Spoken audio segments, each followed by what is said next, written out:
Teenage son Anthony had crashed into a bicyclist and killed him. I was in shock. I couldn't believe it. I said, I just sent him to get a haircut. Meanwhile, Kristen Flanagan was getting the news from state troopers. Her husband of 30 years was dead. I just felt heartbroken, I guess is the best way to put it. What was also heartbreaking was how it happened. You're high right now? That's 18-year-old Anthony Maffa last October, just minutes after the accident. He admitted to witnesses and later to state troopers he was high on K2 that he bought at an East Orange County tobacco shop. The product, called Smoking Dragon Potpourri, was still in the store months later, according to a private investigator who purchased it. So Local 6 went undercover to that store and many more across the area. The shop where Maffa bought the K2 said they didn't have it, but at a store nearby, we ran into this man who agreed to do an interview. If you don't know where to get Spice, hit me up. Spice is another name for K2 or synthetic marijuana, and this man says he's been addicted to it for 4 years.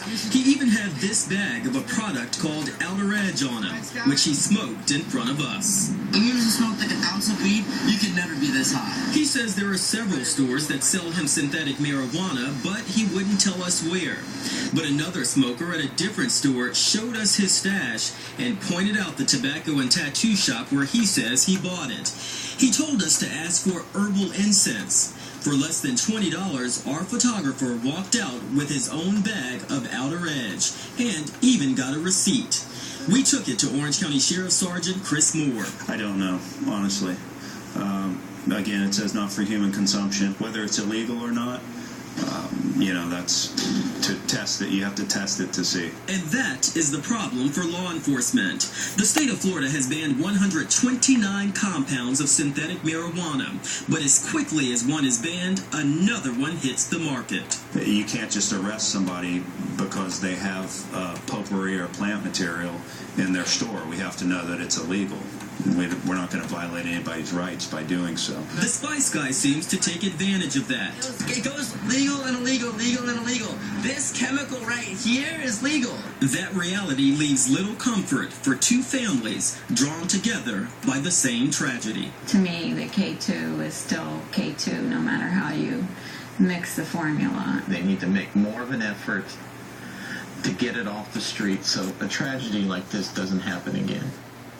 Now, testing has been the Sheriff's Office's biggest frustration. It has to be done by FDLE, and that can take up to a month. But Sergeant Moore says they are getting field test kits for K2, just like the ones they use to test for marijuana. He believes that should make a big impact, and here's why. They'll be able to take that test kit, walk into a store, if they see something that looks out of place, test it, immediately know if it's K2, and then they have probable cause and they can make an arrest. Right now they can't do that. Yeah, man, that one kid was really high. So I know we purchased some drugs undercover. Could we purchased something undercover, but we don't know what it is, right? Exactly. Could we ever figure out what it is? The only way to know for sure is to get it tested. That's the only way. And we couldn't find a private lab that had the ability to test it. FDLE wouldn't do it because it wasn't part of an active criminal investigation. So that's the only way you can know. Wow. And how are we going to get more information on this? Well, you can hear more about what our undercover team encountered while trying to find K2 in stores. Just head to my Facebook page, facebook.com/Louis Bolden, or the Local 6 Facebook page. It just seems like